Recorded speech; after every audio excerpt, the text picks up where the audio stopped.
konsep pemerintahan di dalam Islam. Ya. Sebelum kita lebih jauh tentang konsep pemerintahan di dalam Islam, terlebih dahulu yang akan kita bahas adalah siasah syariah. Siasah syariah. Apa itu siasah syariah? Perlu kalian ketahui bahwa siasah syariah itu disebut juga dengan siasah dusturiah atau politik Islam. Ya, politik Islam. Islam itu membutuhkan adanya politik di dalam kepemerintahannya. Ini terbukti ketika Rasulullah Shallallahu Alaihi Wasallam hijrah dari Mekah ke Madinah. Pada waktu itu Madinah nama bukan Madinah, tapi Madinah bernama kota Yasrib.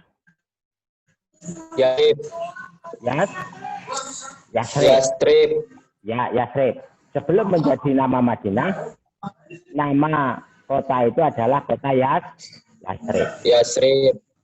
Nah, begitu Rasulullah Shallallahu Alaihi Wasallam hijrah ke Madinah, Yasrib diganti menjadi Madinah. Yang Madinah itu sendiri Munawarah dari Sin, yang berarti satu. Setelah melalui kesepakatan dan kesepakatan, maka oleh Rasulullah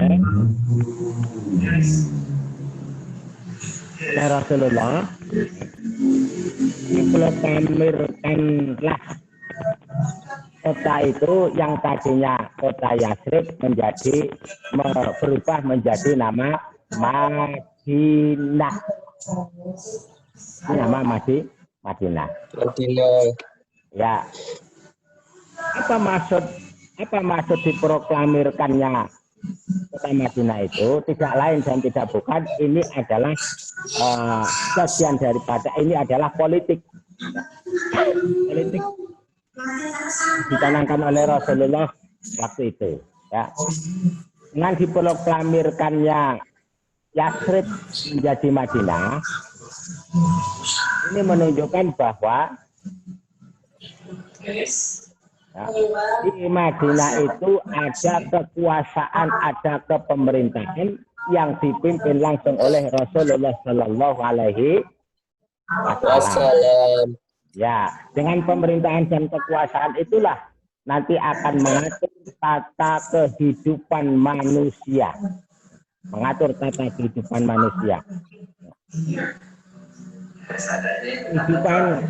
Kehidupan manusia akan diatur melalui kepemerintahan dan kekuasaan itu. Oleh karena itu, ya, siasah ini meliputi 4 bidang. Yang pertama adalah siasah syariah. Siasah tasriyah. Itu meliputi, kalau di Indonesia ada perwakilan rakyat. Kemudian siasah tanfidiyah itu membidangi tentang kekuasaan dan kepemerintahan, termasuk di dalamnya adalah tentang kementerian, baiat dan lain sebagainya. Kemudian selanjutnya adalah siasah qadhaiyah. Ini yang meliputi kehakiman dan keadilan. Kemudian yang terakhir adalah siasah idariyah yang mencakup masalah administrasi dan kepegawaian. Ini yang dicanangkan oleh Rasulullah ketika berada di Madinah. Ini terkait dengan siasah syariah. Paham ya? Jadi siasah syariah itu intinya adalah politik Islam. Ya, politik Islam. Bagaimana Islam ini bisa berkembang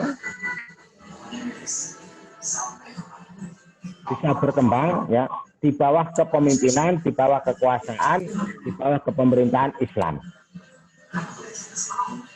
Nah, setelah ini dicanangkan oleh Rasulullah, berhasillah beliau dalam mengemban amanat ini menjadi seorang pemimpin, menjadi seorang penguasa waktu itu. Nah, setelah itu dipimpin oleh Rasulullah Sallallahu Alaihi Wasallam. Rasulullah Sallallahu Alaihi Wasallam tidak selamanya memimpin. Suatu ketika Rasulullah Sallallahu Alaihi Wasallam perlu diganti oleh orang lain karena Rasulullah Sallallahu Alaihi Wasallam meninggal dunia. Ini adalah politik. Ya. Pengertian biasa. Nah, setelah itu baru diganti oleh sahabat Rasulullah yang bernama Abu Bakar. Ini adalah pergantian pertama dari Rasulullah kepada sahabatnya yang bernama Abu Bakar. Inilah yang dikatakan dengan khilafah. Ya. Khilafaur Rasyidin. Ya, khilafah, pergantian kekuasaan. Ya. Dari sini bisa dipahami ya tentang politik Islam ya. Pentingnya politik. Kemudian khilafah, apa itu khilafah? Khilafah itu mempunyai arti pengganti. Ya, pengganti. Ya, pengganti. Menggantikan loh. Pemimpin. Ya, menggantikan. Ya. Nah, semenjak Rasulullah Shallallahu Alaihi Wasallam meninggal dunia, maka kekuasaan kosong, tidak ada yang berkuasa. Lalu para sahabat bersepakat siapa yang akan mengganti Rasulullah. Maka dari itu, ya, di dalam Islam ada yang dikatakan dengan khilafah. Khilafah itu adalah struktur kepemerintahan atau pemerintahan yang berdasarkan Islam. Islam. Nah, khilafah ini dari Rasulullah diganti oleh Abu Bakar. Pentingnya khilafah. Kira-kira khilafah itu penting apa enggak? Ini bisa ditangkap nggak suara Pak Guru ini? Bisa, Pak. Bisa ya? Jelas ya? Jelas. Oke, kalau jelas, ini Pak Guru beri sebuah pertanyaan nih, ya, pertanyaan. Ya, perhatikan. Ini kalau nggak memperhatikan nggak akan tahu nih. Kalau nggak memperhatikan nggak akan tahu.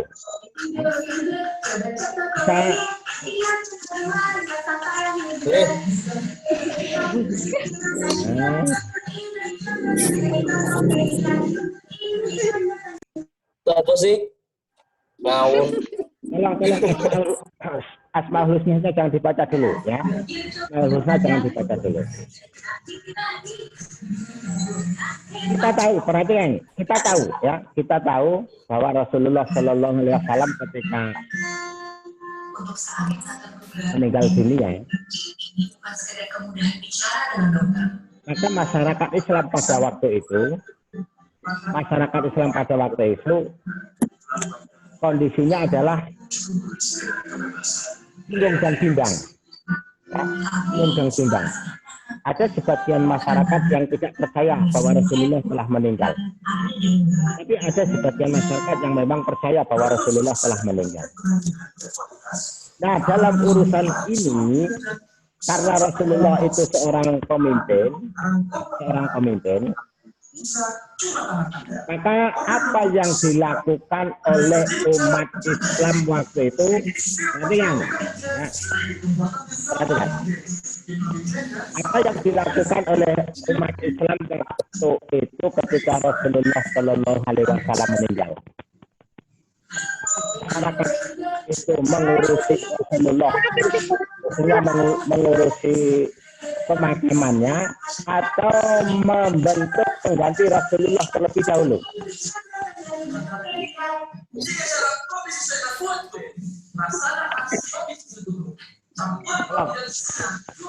Itu Asmaul Husnanya jangan dibaca dulu. Siapa kenceng banget suaranya. Pak?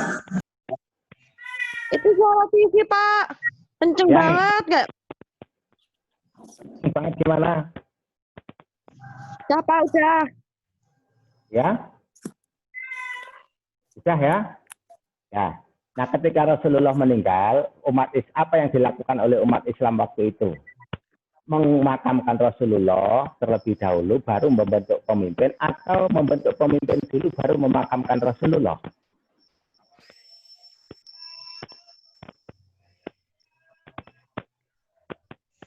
Membentuk pemimpin dahulu, baru Membentuk, memakamkan Rasul. ya, membentuk pemimpin terlebih dahulu, baru memakamkan Rasulullah Sallallahu Alaihi Wasallam. Wasallam. Siapa yang menggantikan Rasulullah waktu itu? Abu Bakar. Abu Bakar As-Siddiq. Maka pada waktu itu Abu Bakar As-Siddiq secara resmi sah menjadikan pengganti Rasulullah Sallallahu Alaihi Wasallam. Nah, Rasulullah Abu Bakar As-Siddiq menjadi penguasa, menjadi pemimpin. Abu Bakar Siddiq inilah yang mengatur tentang prosesi pemakaman Rasulullah Sallallahu Alaihi Wasallam. Kenapa kok tidak memakamkan Rasulullah terlebih dahulu baru membentuk pemimpin? Kok yang dilakukan membentuk pemimpin dulu baru memakamkan Rasulullah? Ini menunjukkan pentingnya ya seorang pemimpin. Ya, pentingnya seorang pemimpin. Nah, dalam pemerintahan pun demikian. Ya, dalam kehidupan kita berbangsa dan bernegara itu harus ada seorang pemimpin. Paham ya? Paham. Nah, pergantian dari Rasulullah ke Abu Bakar, kemudian dari Abu Bakar diganti oleh Umar bin Khattab. Dari Umar bin Khattab diganti oleh Utsman bin Affan. Dari Utsman diganti oleh Ali bin Abi Thalib. Ali bin Abi Thalib, terus diganti oleh para ulama ya, dan seterusnya ada Umayyah, ada Abbasiyah, ada Khawarij dan lain sebagainya. Pergantian kekuasaan, perhatikan, pergantian kekuasaan atau pergantian pemimpin inilah yang dinamakan dengan khilafah. Ya, digantikan dengan yang disebut dengan khilafah. Khilafah ini, ya, sistem khilafah ini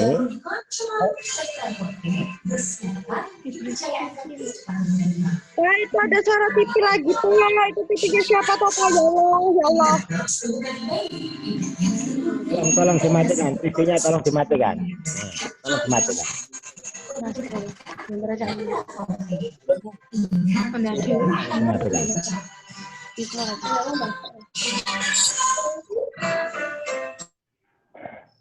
Sistem khilafah ini dimulai dengan digantikannya Rasulullah oleh Abu Bakar, terus diganti oleh Umar, terus diganti oleh Utsman, terus diganti oleh Ali, terus ke Muawiyah, kemudian Abbasiyah, dan terus ya, sampai berlangsung bertahun-tahun ini menggunakan sistem khilafah. Khilafah itu adalah kepemimpinan bahwa Islam itu dipimpin oleh seorang Amirul Mukminin. Dan sistem khilafah ini berakhir di zamannya Kamal al-Tartuk di Yunani, di Turki, ya. Dengan kepemimpinan Kamal Atatürk itu, maka khilafah sampai di situ, kemudian digantilah oleh raja itu dari sistem khilafah diganti menjadi sistem dinasti. Paham ya? Suaranya Pak?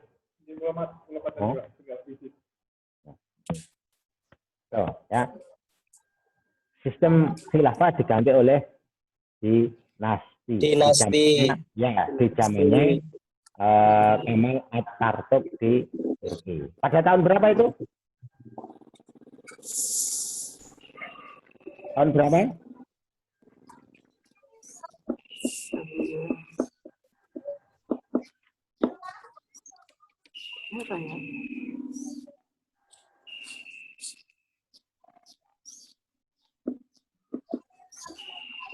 Nah, khilafah itu tadi, ya, khilafah atau pemerintahan itu yang dipimpin oleh seorang khilafah itu dasarnya adalah Al-Quran, Al-Hadis, kemudian fatwa para khulafaur rasyidin, kemudian al-urf atau kebiasaan.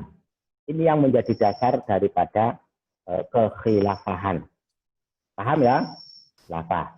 Nah, adapun tujuan daripada dibentuknya khilafah itu ada beberapa. Kenapa khilafah ini perlu dibentuk? Kenapa khilafah ini perlu diadakan? Ya, itu tentu mempunyai beberapa tujuan. Yang pertama adalah bahwa khilafah itu adalah untuk melanjutkan kepemimpinan, melanjutkan syariat Islam, ya, lanjutnya Islam. Dari Rasulullah pindah ke Abu Bakar, berarti apa yang disyariatkan melalui Rasulullah itu dilanjutkan oleh Abu Bakar. Kemudian dari Abu Bakar itu dilanjutkan oleh Umar. Dari Umar dilanjutkan oleh Utsman. Dari Utsman dilanjutkan oleh Ali dan seterusnya dan seterusnya.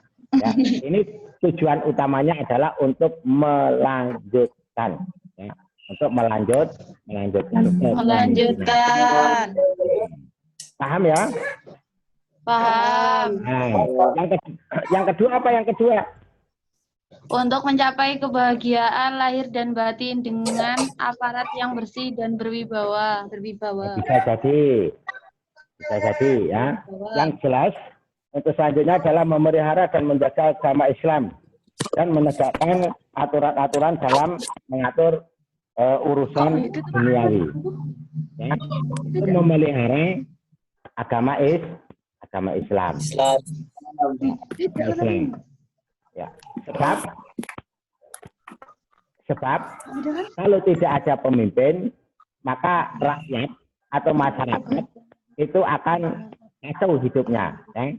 Hidupnya tidak mempunyai arah dan tujuan serta tidak mempunyai aturan-aturan yang tertentu sehingga mereka mudah dipecah belah, mudah dimasuki oleh paham-paham dan aliran-aliran lain. Nah, untuk menjaga agama ini agar tetap eksis, maka Islam mewajibkan untuk diadakannya seorang pemimpin di dalam sebuah kelompok besar atau suatu bangsa. Paham ya? Paham ya? Maka ketika kalian berada bersama teman-temanmu, ya, yang lebih dari 3, maka salah satu harus menjadi pemimpinnya. Ya, salah satu harus menjadi pemimpinnya. Kalian di pondok pun ada pemimpinnya. Mungkin tiap-tiap kamar ada pemimpinnya. Tiap-tiap kelas ada pemimpinnya. Ya. Perlunya apa untuk mengatur tatanan kehidupan kita? Ya. Paham ya? Ini. Kemudian yang ketiga adalah menegakkan keadilan. Menegakkan keadilan. Keadilan ini perlu ditegakkan. Ya, keadilan perlu ditegakkan. Sebab kalau nggak ada keadilan, maka ya namanya nggak ada keadilan. Ya, namanya nggak ada keadilan. Coba aja bayangkan, ya, kalau di dalam masyarakat itu tidak ada keadilan, yang berlaku mesti mana yang kuat itu yang menang. Ya, mana yang kuat itu yang menang. Makanya di dalam siasah syariah tadi itu ada bidang siasah qadhiyah, ya, qadhiyah yang membidangi tentang keadilan dan apa itu?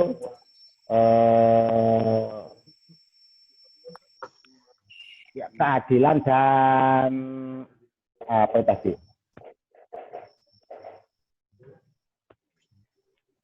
Lupa. Tentang keadilan dan kejaksaan, ya. Keadilan dan kejaksaan. Di dalam Islam pun, ya, dalam keadilan itu tidak boleh menurut kehendaknya sendiri, ya, menurut kehendaknya sendiri. Saya seorang pemimpin, saya telah berbuat adil, tapi adilnya menurut kemauan pemimpin itu juga enggak jadi. Ya. Keadilan yang dimaksud adalah keadilan yang sesuai dengan tuntunan syariat agama Islam. Ini pentingnya tujuannya dibentuk atau diadakannya khilafah itu tadi. Kemudian yang selanjutnya tujuannya adalah apa? Tadi yang menyampaikan apa tadi? Tujuannya khilafah tadi. Khilafah tadi tujuannya.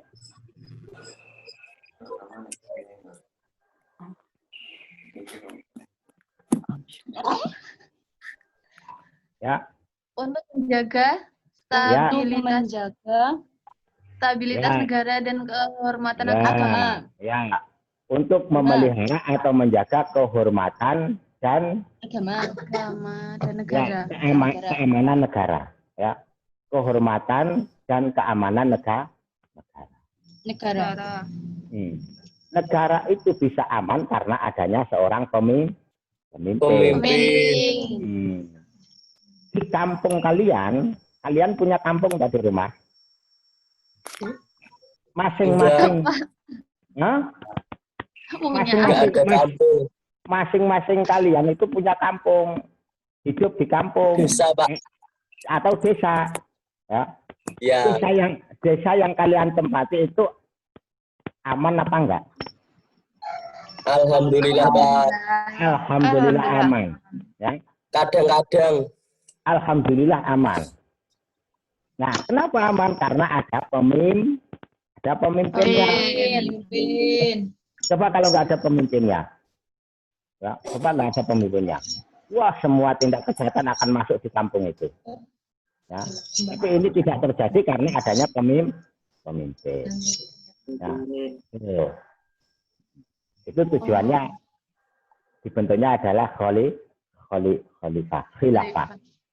Kemudian ya khilafah. Kemudian yang tujuan selanjutnya apa? Tujuan selanjutnya untuk membentuk suatu masyarakat yang makmur, sejahtera dan berkeadilan serta mendapat ampunan dari Allah Subhanahu wa taala.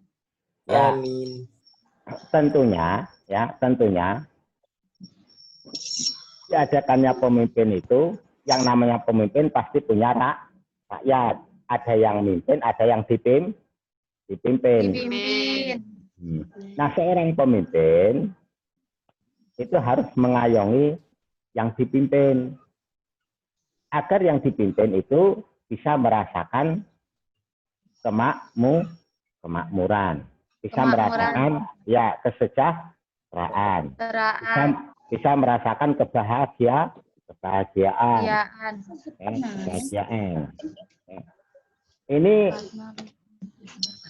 Ini tujuan dibentuknya, didirikannya khilafah itu tadi.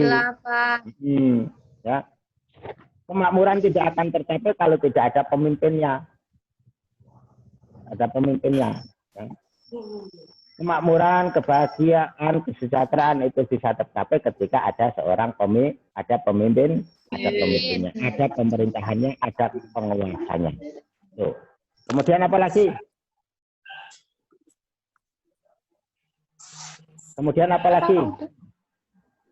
Udah, Pak. Udah habis. Udah cukup. Ada berapa itu? Ada 4, Pak. Masa 4? Ada 4. Masa 4? Iya. Ya. Tadi kan sudah disampaikan oleh Pak Guru banyak hal itu ya, dari tujuan khilafah itu.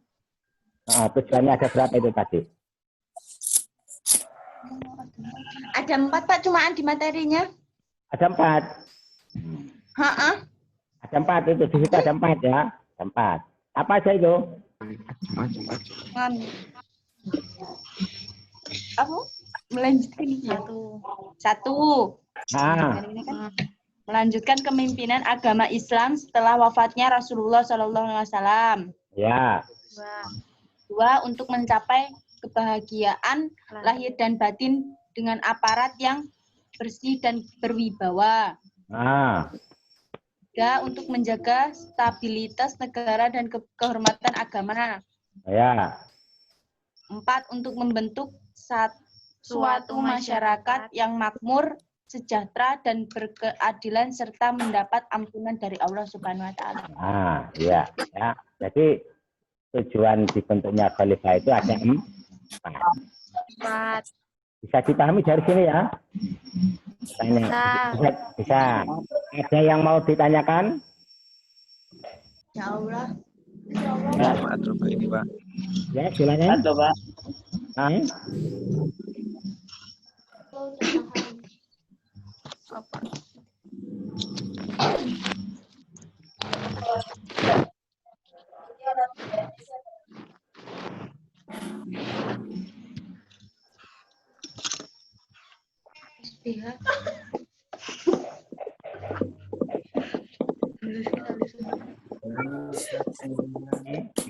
Jadi yang dimaksud dengan khilafah itu adalah kepemerintahan atau pemerintahan yang didasarkan kepada Al-Quran dan Al-Hadis. Lalu Indonesia, kita hidup di Indonesia, ya, kita hidup di Indonesia. Indonesia suatu negara yang dasarnya adalah bukan Al-Quran dan Hadis. Apa dasarnya Indonesia? Indonesia berdasarkan apa? Republik. Dasar. Enggak. Ada negara itu yang dasarnya adalah Quran Hadis. Kalau Indonesia dasarnya apa? Pancasila. Ya. Pancasila itu adalah dasar negara Republik Indonesia. Pancasila. Yang mana Pancasila itu terdiri dari 5 sila.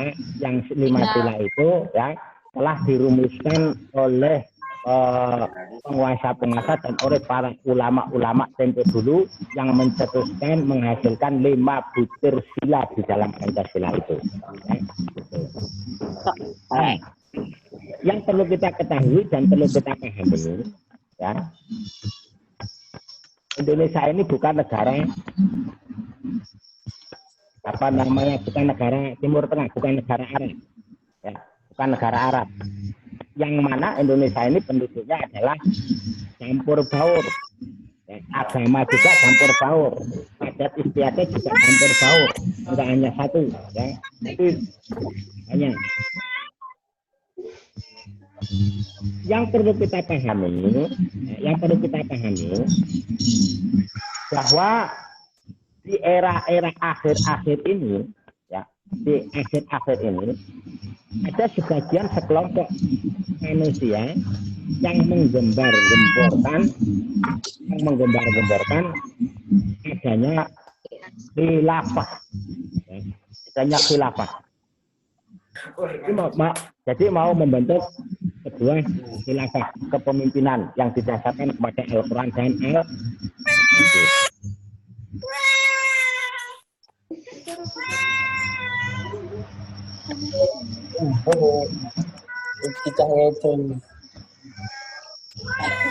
Nah, ya, ada sekelompok manusia, sekelompok orang yang menggembar-gemborkan akan diadakannya khilafah.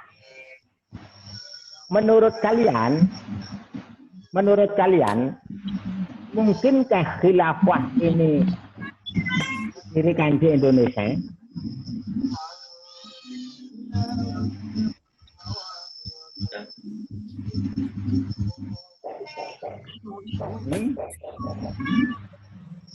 Ayo, silakan. Gimana menurut kalian? Mungkinkah di Indonesia ini akan didirikan sebuah khilafah?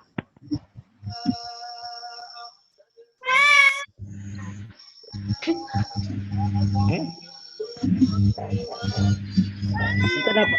Mungkin apa enggak? Mungkin Pak. Mungkin nggak diberikan. Nggak mungkin. Khilafah tadi kan Jadi pemimpin dong. Mungkin apa enggak? kan tempat kita dipimpin sama presiden ya berarti Nggak termasuk bisa lah. Kan udah dipimpin sama presiden. Ya, ya. Ingat bahwa kita negara yang berdasarkan Pancasila, yang mana negara kita sudah mempunyai seorang pemimpin. Yang pemimpin Indonesia itu namanya presiden Siapa presidennya? Pak Jokowi. Jokowi. Ya. Makanya nanti ketika ada kalian akan bertemu di masyarakat, ya, ketika ada kelompok-kelompok tertentu yang ingin membentuk khilafah, membuatkan khilafah, kita harus bisa mewaspadai, ya, bisa mewaspadai.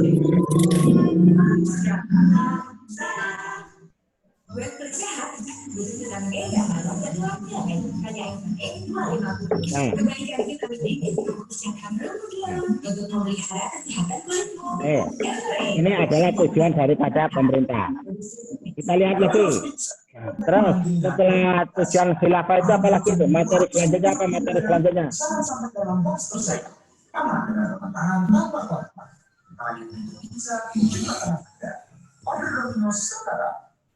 Kiki, pakai parfum apa sih? Oh, ini banget. Aku pakai yang baru. Wow, pakai kaos badannya. Pakai apa? Tolong TC-nya dikecilin. Aku selalu segera ya. Wine.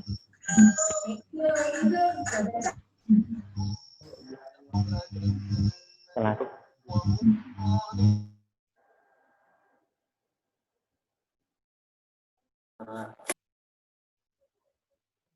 ada yang mau tanya enggak? Ada yang mau tanya enggak? Cukup ya?